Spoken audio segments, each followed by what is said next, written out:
Okay, we're going to continue on here. Chapter 13, I think, is where we're talking. And we've been talking equilibrium. And obviously, we talked about last time a couple of types of equilibrium. We talked about Kc and we talked about Kp. And even though they do have different sort of subscripts, it really doesn't matter. They're all really the same thing. They are all our equilibrium constant, which is essentially our products divided by our reactants. Remember that we do take the coefficients here as the exponents when we write our expression. And Kc is really when we do it with concentrations. And typically speaking, that is molarity that we're using.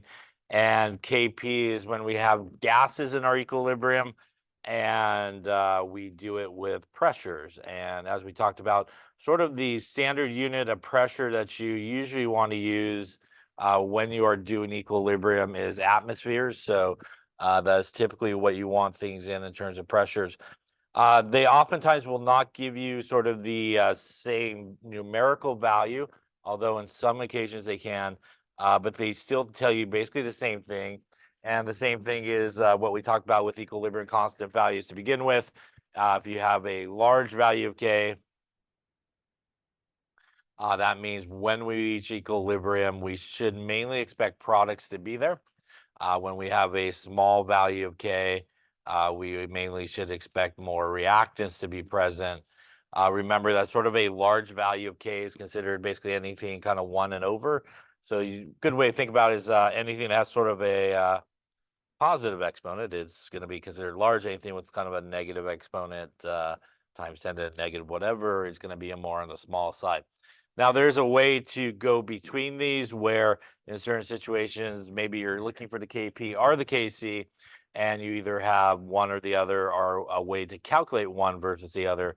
And that is our Kp is equal to our Kc, our RT delta N. This is obviously our Kp, and our Kc values are here. Once again, a reminder that it is the gas constant sort of R, that 0.08206. Our temperature here is also should be in Kelvin. So a good way to remember both of those things is like Kp, gases, use like the gas law sort of things. Delta N is our change in the number of moles, and that is the moles of our products minus the moles of our reactants. And as we talked about when we're doing an example or two, it's really important to make sure that you do the products minus the reactants because, again, you may get a positive or negative number when you do that. And depending on whether it's positive or negative will change, obviously, the math that you would do here. So, again, sometimes people make a common mistake of just kind of taking the difference without, oh, it's actually -1 versus 1. And again, mathematically, you'll get a different value. Any questions on any of those things there? A couple of things we talked about as well, pretty much when we write our K, as we saw, aqueous things and gas things are typically the things that are included. As we, I think, jumped a little bit ahead of a couple of slides, solids and liquids not included, right? And so those two things do not get included in the equilibrium constant, while anything that's aqueous or gas typically should be. Any questions on any of that stuff there? All right, so I think we did this one at the end, right? So I think we are here talking about this, I think. So as I mentioned before, and we sort of got to that a little bit before, um, the concentration of solids will remain constant in this particular case. So if we were to write our equilibrium expression for this, we would not cross that one out. We would cross the other ones out. These guys over here would remain constant. And that would give us the proper equilibrium constant expression for this one, which is just the concentration of CO2. Because CO2 is a gas, we could write a Kp value for that, which gives us the partial pressure of CO2. So as I said before, solids, liquids, we do not include. Gas, aqueous, we do include. By the way, if we had something like this, like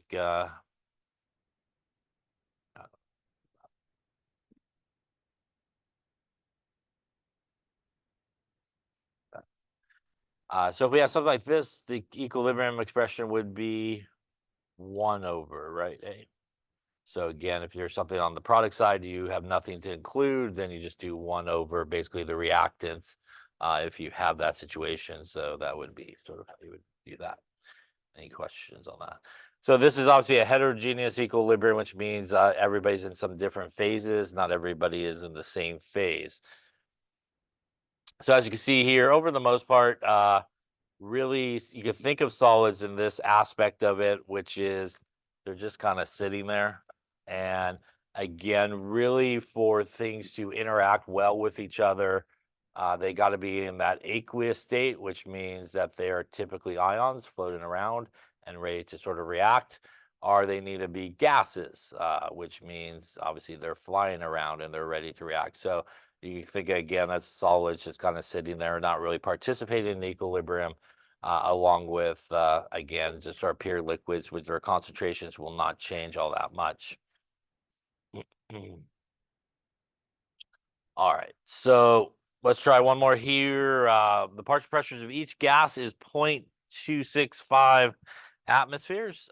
Calculate the Kp and the Kc for this one and see what you come up with here. Okay, so let's take a look. Once again here, we were looking for both the Kp and the Kc. The one that would make most sense to solve for first is, I can go with Kp as we do have pressures, right? So that would be the logical one here to solve for. We'll start with our expression, which is the partial pressure here of NH3 times the partial pressure of H2S. And once again here, we are not going to include this guy, right, because it's a solid. So that should be our expression. We'll pop our numbers in here, which will give us 0.265 basically squared. And that's going to get us there, call it here 7.02 times 10 to the minus 2 as our Kp value. Question on that calculation there. Now that we do have the Kp value, we could use our equation that we used previously to convert between our Kp and our Kc in this case. So we do need a couple things. Our temperature here is already in Kelvin, so that's good.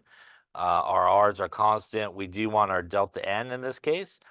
So we got 1 gas molecule here and 2 there. So that is 2 minus 0. Again, a solid, and that's going to give us a 2 for the delta N in this case. Remember, you're only doing gas molecules when we do our delta N. So we're going to go into here, 7.02 times 10 to the minus 2 equals our Kc. Our R is a constant times our temperature, which is already in Kelvin. And again, that's going to be squared. So cleaning up what's on the right-hand side there, we will end up with 7.02 times 10 to the minus 2 equals Kc, and like 586.0127.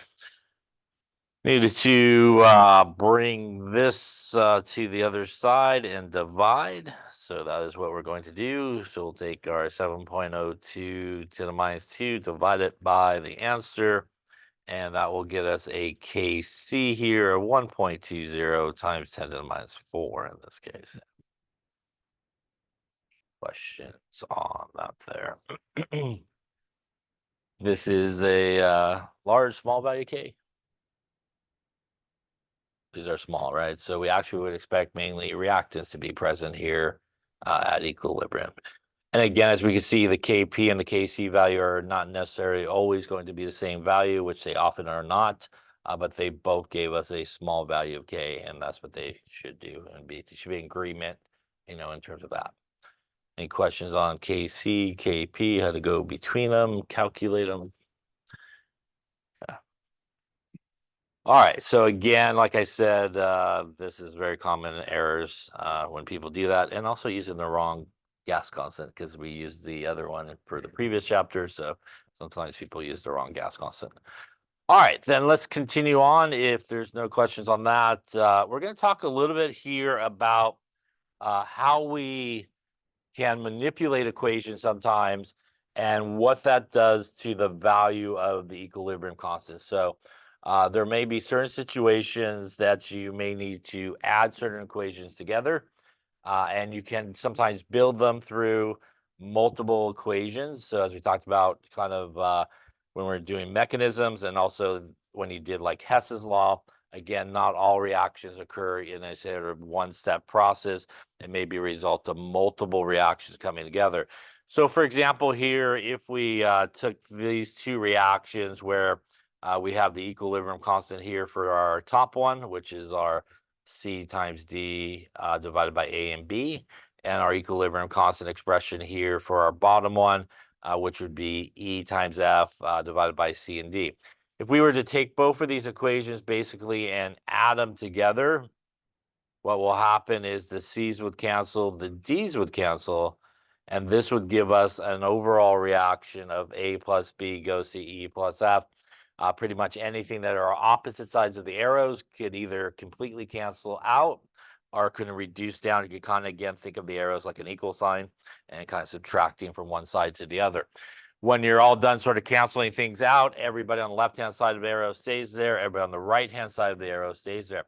Now, if we were to write our equilibrium expression for this guy, it would be the concentration of E times concentration of F times concentration of A and the concentration of B.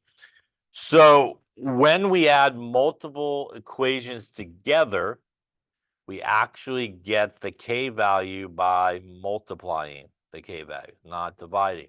Because if we multiplied the top K value by the bottom K value, we get this K value here. So when you take multiple equations and you are going to add them together and you're looking for what the K value is of an overall reaction or equation, you actually multiply the K value. So that's very different than what we do with Hess's law, where we add up like delta H's when we're all done. Here it is multiplying. And again, that is a common mistake that people make as well. You need to multiply the K values. If it's three reactions that you added up, you just multiply all three of the K values together. And again, it doesn't matter how many there are, you just multiply in that case. Any questions out there? So that is a very common thing that we do. And obviously, this would be a problem where you would be given maybe individual sort of equations that have K values with them.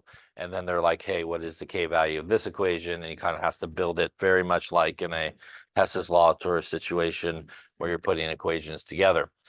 Other common ways that we manipulate equilibrium equations and sort of the effect on the K value is, let's just say we have this reaction here. N2 goes to O4, gives us 2NO2. That would give us an equilibrium expression like this, which is the NO2 squared divided by N2O4. If we needed to reverse the reaction, and the NO2 needs to be our reactants and the N2O4 need to be our products, that would give us an equilibrium expression of N2O4 over NO2 squared. That actually means that you would take the K value and take the inverse of it, or 1 over the K value. Again, a very common mistake that people make because they think about Hess's law. When we reverse an equation, like in Hess's law situation, we actually change the sign. We don't change the sign here. So you actually have to take 1 over K to get the appropriate one. That is also why when we see a K value written, it is specifically written for how the equation is set up. What is the reactants? What's the products? So if we were talking about this reaction here on the left, the only K value that would be proper would be that number. This number is specific for how this reaction is set up. So when you do see a K value, it is specific for the temperature and exactly how the equation is written. What's the reactants? What's the product? So again, if you do have to do any type of manipulation, that is what you would do. Now, there are a couple of other things that sometimes we do have to do as well. So let's just say we had this equation here. And we'll just say the K here is 10. Now, let's just say we didn't need 1 of A, but we needed like 2 of A. So what we would have to do is go through the equilibrium expression here, or the equilibrium equation, and multiply everybody by 2. So let's see how that really affects our equilibrium constant. So let's just say I'll erase this for now. Wrote the equilibrium expression here for the top one. That would be the concentration of C times concentration of D divided by the concentration of A and the concentration of B. If I wrote the equilibrium expression for the bottom one, this would be K is equal to the concentration of C squared, D squared, divided by A squared and B squared. What is the difference between these two? They're squared. They're squared because I multiplied by a common number of 2. If I multiplied by a common number of 3, they would all be cubed. Yeah. So if you need to multiply an equation by a common number, again, different than what you do in Hess's law, we don't multiply the k value by that number, but we actually take the k value to that number. So you take it to sort of that as the exponent. So if you multiply, you take the k value to that number. So whatever that number is that you multiplied by, you would then take it. And again, if we had to divide by a common number, right?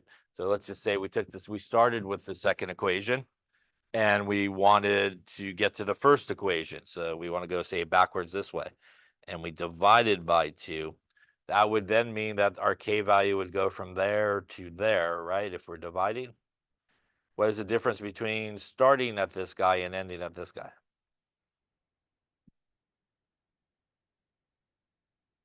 So if the difference is when I multiply going this way, squaring it, as I go this way, it is the, not dividing, it is the square root. Yes. So it's the square root of that, right? So because I divided by 2, I would actually take the square root of it. Yeah.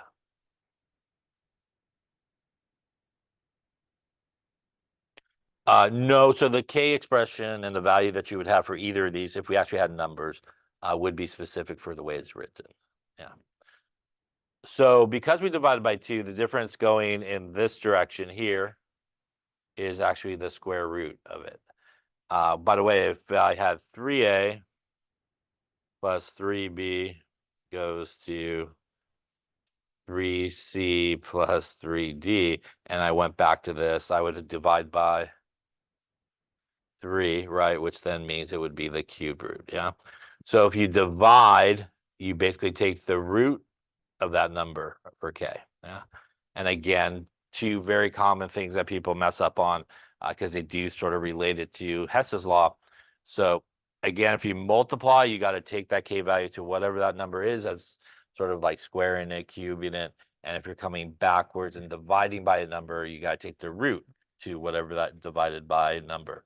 So those are really 3 common ways that we can manipulate these equations. And these, again, would be problems where you're given multiple other equations, sort of building them, the overall equation that you're looking for. So once again, if you add equations together, you need to multiply the k values. If you reverse an equation, you need to take 1 over the k value. If you multiply by a common number, you need to take the k value to that common number. And if you divide by a common number, you need to take the root of the k value to that number. Any questions on that there? All right, so why don't we try one here? So why don't you give this one a go, see what you come up with. All right, so we're looking for the k value of this guy, and we want to basically build it off of these two. When you're doing these type of problems, is really just to kind of get everybody to the correct side, to where they need to be, and make sure you have the right amount of everybody. So for example here, I want A and B on the right-hand side, and this is really the only one that has A and B, and it's on the left-hand side. I also just need one of A and B, which is what I got in that equation. So really on the first one, all I have to do is reverse the first one. And once again, in this case, because I'm reversing the first one, that means that the equilibrium is actually going to be 1 over the k value, right? So again, take the inverse when we reverse it. That gives me my A and B on the correct side. I now want E and F also on the left-hand side here.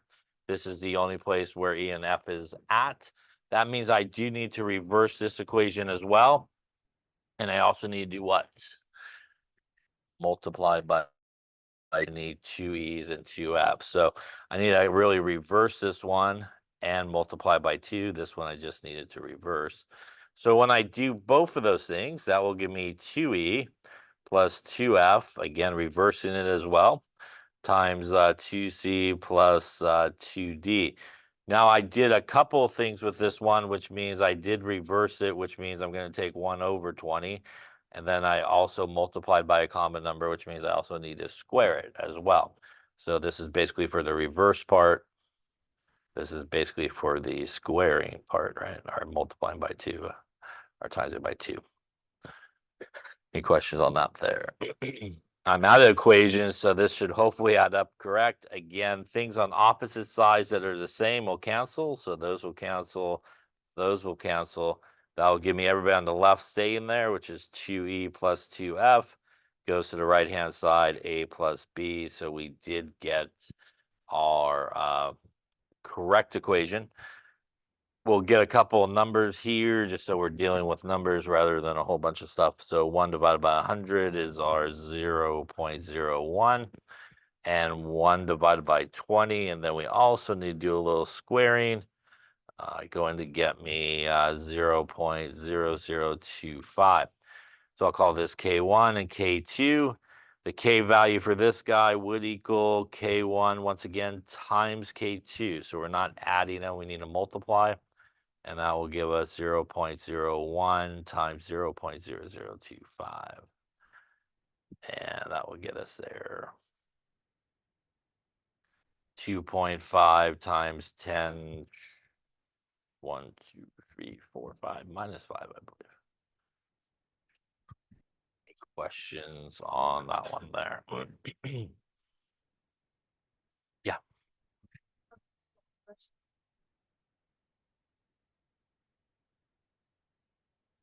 That kind of just versus going backwards to finding that initial equation and matching it. Yeah, so it's the same idea, however you want to think of it. It's similar to what we did in mechanisms. It's also very similar to kind of the idea of Hess's law that you learned maybe in Chem 50. The goal here is to end up with this equation, and he basically has to build it from the equations given to you. So it may require you again to sort of manipulate those equations given to you so you get everybody on the correct sides. Other questions? All right, let's try one more here. Let's try this one.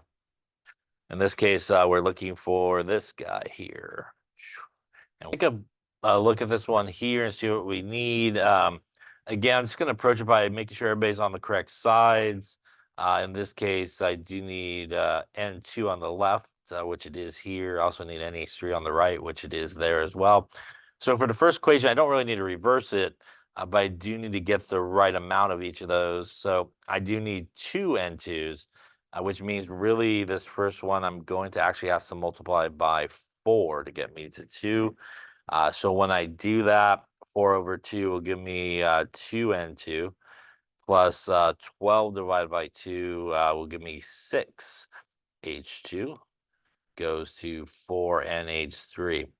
Here, because I did multiply by 4, that's going to take the K value and I'm going to take it to the 4th power there, basically. In this case, for the bottom one, I need water on the left, which it is. But once again, here I need 6 waters. I only have 2, which means I do need to multiply this guy by 3, I believe. And that will give me 6 waters. Goes to 6H2 plus 3O2. Once again, I multiplied by 3, which means I will take my K value and cube it, basically. Any questions on that there? At this point, once again, I'm out of equations, so I hopefully should have done it correctly. We're going to add it together. Left-hand side, 6H2s, and right-hand side will cancel. And I think that will leave everything we need. 2N2 plus 6H2O on the left goes to 3O2 plus 4NH3. So we did get the correct equation here. So if we do all that, I'll just get some numbers for each of these. So we're going to go 411 and cube it. It's gonna give us a big number. Why not write it all? Got some time. There we go. And 0.34, and I should have forced it instead of cubed that one. Would have been better than that, I suppose. After I wrote the big number, try that again. Imagine it's giving me an even bigger number. Let's try it one more time here. There we go. Let's take the 411 there and actually take it to the fourth power. There we go. That's an even bigger number. 2.85 times 10 to the 10 and 0.345. And that one I want to cube. Going to give me 0.04106. Once again here, if I called out the first one and the second one, our K will equal K1 times K2 in this case. And that will get me a big old number. I guess that's what happens when you make up numbers. All right. So we got 1 point, we'll call it 17 times 10 to the 9 in this case would be our equilibrium constant. I would classify that as a fairly large equilibrium constant in this case. Yeah. Any questions on how to manipulate equilibrium equations? Yeah. Like added final equation, what variance? The one that I was looking to get to. So that was basically what I was trying to get to. Sorry. It doesn't exist if it's in a box. Other question? All right, we'll lay it up there for